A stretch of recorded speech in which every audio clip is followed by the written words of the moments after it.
তো ভিউয়ার্স আসসালামু আলাইকুম। আশা করি সবাই অনেক ভালো আছেন এবং সুস্থ আছেন। তো আসলে এই যে দেখুন এখন দুপুর প্রায় 2:30টা বাজে। তো আসলে 2:30টা বাজে মুরগিগুলো একটু গরমে সবাই মোটামুটি একটু রেস্ট নিচ্ছে এবং সারাদিন ওরা ধান গম এগুলো খাইছে।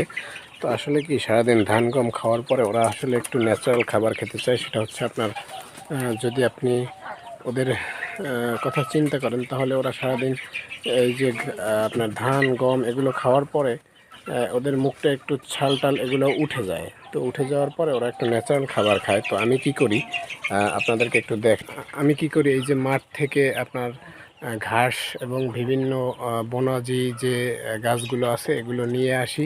হ্যাঁ, তো এগুলো নিয়ে এসে ওদেরকে দেই।